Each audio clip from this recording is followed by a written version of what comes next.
interesting is lots of people have called out. I've seen people talking about Arsenal already, that already saying that next year they won't be in the top four. They can see a drop off from them. As a Spurs fan, how do you, with the players they're linked to, the season they had, do you Yeah. see an even better Arsenal next year, or do you think there'll be a fall off? Listen. Do you know what? I was doing some work with William Hill the other week, and it was really awkward because I think they all thought I was going to come out swinging and fighting and be this hateful Spurs fan that just said everything I could bad about Arsenal. But I'm not that guy. And I said, this is a big year for Arsenal, right? Like, they've had a great year. I don't think anyone can knock that. They've had a great year from where they were. But I think this is where they've got to show people, was it 1 year? And look, not from me, but a lot of noise from people was, oh, well, they only did it, Terry, because Chelsea dropped off. They only did it because Liverpool dropped off. They only did it because, Man United are only in year one of their project under Ten Hag. And, Newcastle are in year one under their... Oh, I'm not saying any of those things are true. I'm just saying there's a lot of noise. Now, are Arsenal going to show that they've got the staying power to do that again and add a bit more? Can they go again? They can have Champions League, so that's going to alter things. For me, Arsenal have a wonderful 11. I think Arsenal have got a very, very good 11. It reminds me very much of the 11 Pochettino had, right, under Spurs. Very good. But equally, like that team that Pochettino had, the similarities are uncanny in terms of you scratch the surface from the first 11, Terry, and what you're bringing in, the drop-off is huge. And let's use the example, and I've said this before on your show, right, on the top six. I've said this before. When Man City lose Ruben Diaz, they go, all right, come on in, Ake or Laporte, and you go like for like, right? And it's not like there's a gaping hole. When Arsenal lost Saliba, the drop-off to the players behind him was huge. And that's the difference for me between being able to get over lines and not being able to get over the lines is you can't have one player get injured and your whole thing drops off. So Arsenal, I think, have a lot of work to do. They've got to get bodies in. I think they need to strengthen in every area in terms of building a deep squad. And they've got to contest with Liverpool will be much better. Man United, again, like we said, we don't know what's going to happen with the owners, who's going to take over, how much they're going to spend. Chelsea playing once a week and Kunku coming in, Poch coming in. How will they do? Newcastle will kick on. Man City will still be up there. There's lots of question marks. And I don't just believe it's as simple as Arsenal were the second best. They'll be the second best this year. I just don't think it's that simple. I'm not saying they can't. A lot of work to do. Yeah, no, I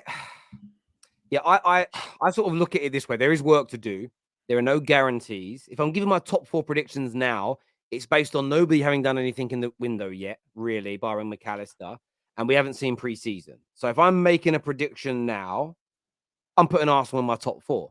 If they have a bad preseason, they miss out on targets, United, Chelsea, Liverpool, and Newcastle look scintillating, buy stars, look great, then come the start of the season, everybody's predictions might change. But I feel like the writing off of Arsenal now is just so predictable, boring, and it's not really based on anything other than I hope it happens rather than I believe it will. And I sort of feel like it is hate towards Arsenal, and I get why it exists.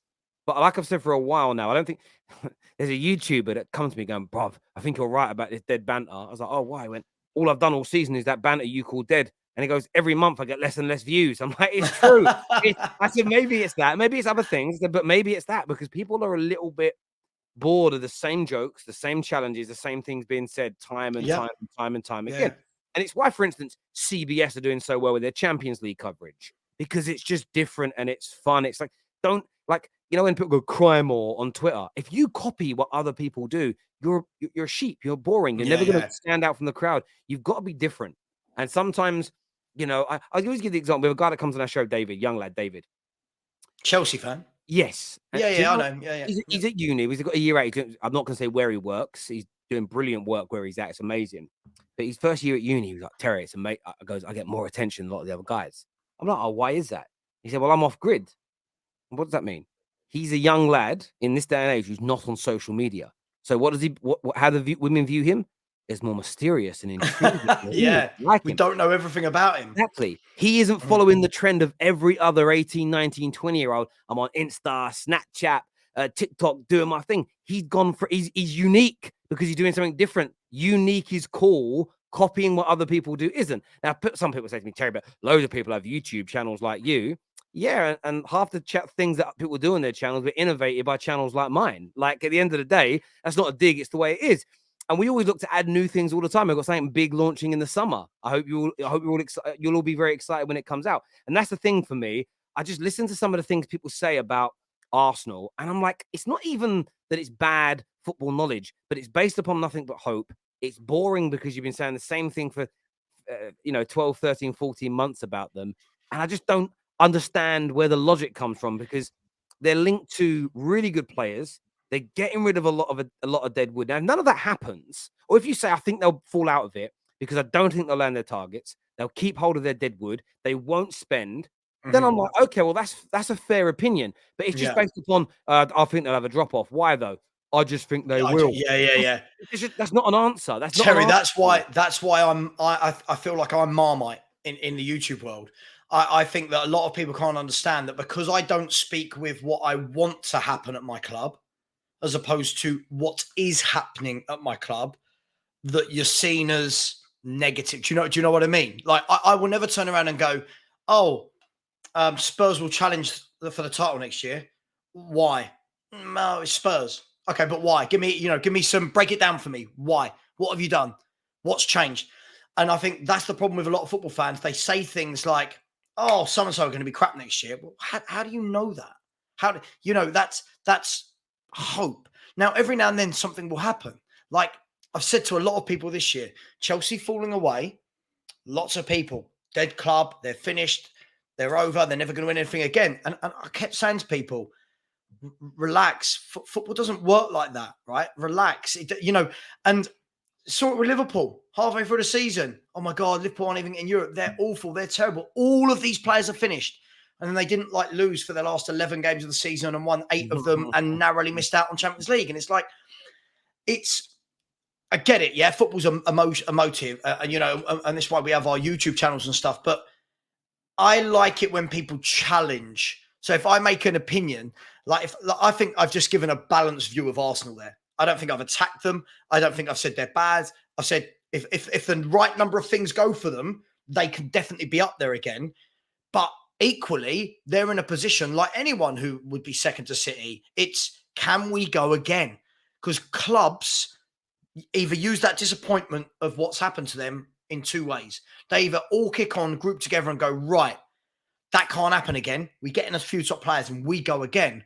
Or certain players will lose hope. Certain players don't have that mental toughness. So as fans, we just say so many things which are pure emotion with no factual relevance behind it. Brother, we get it with Man United all the time. People go, how can you be happy with your season, Terry? City have done a treble and you didn't win the league.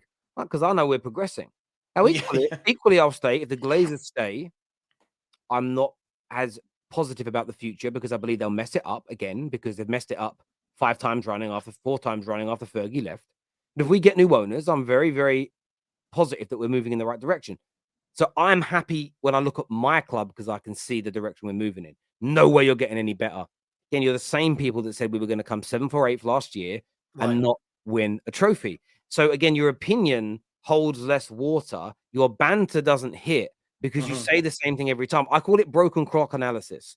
If your prediction every year is United will do crap, at some point you'll be right. Yeah, of course. I could do this. If every year I predict City are rubbish, then I'll fall off this year. At some point in the future, I'm going to be right about it. People did it to Cristiano Ronaldo for 15 years. He's overrated. He ain't that good. When he hit 36, 37 and he dropped off, told you about Ronaldo. What now at 37 when he's retiring? You're telling me that he ain't as good. But you were saying it when he was 21. It's crazy for me. And I like a bit of banter like the next person, but I do sort of feel it's a little bit overdone at times, if that makes sense. Listen, I get it. And there's certain YouTubers, I'm not going to name names because it's just not right. There's certain YouTubers that come out with these sensational opinions. And I get it. It draws. Well, Lee Gunner. No, no, no, no, no, not like. Where is Lee? Where's Lee? Is he in the chat? I don't know if he's here. He's part of God. I messaged him earlier live on stream because someone put in, "Oh, Savva, you're just like a B-Tech League Gunner or something." And I said, "What?" Because I tell the truth about my club and he tells the truth about his. But anyway, there are some people that have such sensational opinions. And I'll give you an example, Terry. So last week I was talking about Lionel Messi. And I was like, look, and this was before he decided to join into Miami. And I was saying to people on my show, look, you know, wherever the man wants to go, he's earned the right to go wherever he wants to go. He's completed football. He has nothing to prove to me, to you, to anyone. He's completed football, right? Doesn't matter if you think he's the best, the second, but he is one of the best players the world has ever seen, right? I don't think anyone's going to argue with that. That's what I thought, Terry. Then I look in my comments in my chat and you've got people going, overrated. Nah, nowhere near as good as Mbappe. No, this, that. And, you know, people just constantly want to find a way to answer things with emotion rather than facts. Okay, cool. Tell me why Mbappe's better. Because right, what? Because do you know what I mean? That's the world we live in. It's I support Spurs. Arsenal are terrible next season. All right, well, cool. I like to think of it a little bit more level-headed. Like in that group, Terry, I was in with you lot, and when I was coming on the top 6 months ago, when Arsenal were 8 points in front, you'll back me up on this, I hope. I sat there and I said, very calm, City will win this league. I said they've got the better players, they've got the momentum, they've got 2 games in hand against Arsenal. That's 6 points straight away. They've got the know-how to get over the league, and they've got a better manager. And everyone, all your Arsenal people, your Regals, all of them, just, oh, you chat shit, you're a Spurs fan, you just don't want Arsenal to win it. I said, no, let's break things down logically. But people don't want logic. People don't want it, Terry. They want sensationalism. And I'll give you one last thing I'll say is look at how well I'll call him out. I don't know the guy, so I'll call him out. If he wants to come for me, he can completely. Rory Jennings, right? Rory Jennings, don't know the guy. Rory Jennings comes out with the worst opinions I've ever seen on any. Every time I see this guy talking, I'm like, guy, this is ridiculous. His prediction about Erling Haaland in the summer, I can't believe people still want to listen to his predictions about anything. Like, this guy will struggle in this league. This league's so good. This guy will struggle to get 15 goals, blah, blah, blah. Yet he's invited onto TalkSport and he's giving more sensational opinions about this, that, the other. And that's what people want. But I will never change from who I am. I will always try and offer some form of logic. I will. Look, I hear you. Look, over. Look, when it comes to Rory, like I heard him say something the other day. The Haaland thing, I heard a lot of people say that about Haaland, but that's because I don't know Rory's motivation behind that. A lot of people, it's because they rep. You're seeing Messi, Ronaldo 2.0 with Haaland and Mbappe. So a lot of people that I saw that were like, Haaland won't do it, it was because they're big Mbappe fans. There's also a percentage of people who, like Liverpool fans, when I said he'll break Mo Salah's record, no, he won't, because they're backing Mo Salah. So I kind of get that. But Rory was talking the other day about how he thinks, and it does make me laugh, how he thinks Newcastle should sack, what's the name of their manager? Eddie Howe. Eddie Howe. They should sack Eddie Howe now and stop a problem before it ever begins and go for a better manager. And he said Jose Mourinho to go in there. And I just thought to myself, the one thing with Rory, I think why Rory gets away with it, and this is a compliment, so if you're watching Rory, I'm not slagging you off, because he says things like a delectable medley of football, because he speaks, I'm going to call it out. Meaning what? Because he's posh, and because he's articulate, and because he knows how to say things. He's a great storyteller. I think he gets away with it. And I mean that, and when I say gets away with it, I think that's why people enjoy him having crazy takes.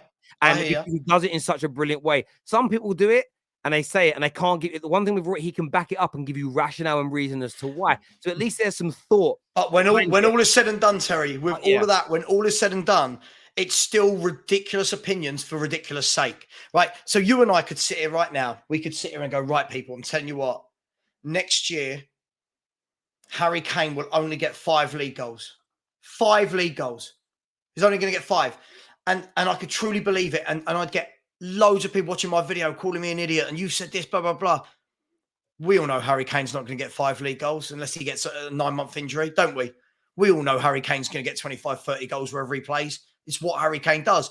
But because it's a sensational opinion, people are drawn to that. And this is an alien world, man. This is alien. So I'm going to put that opinion out there. No, there you go. Clip it.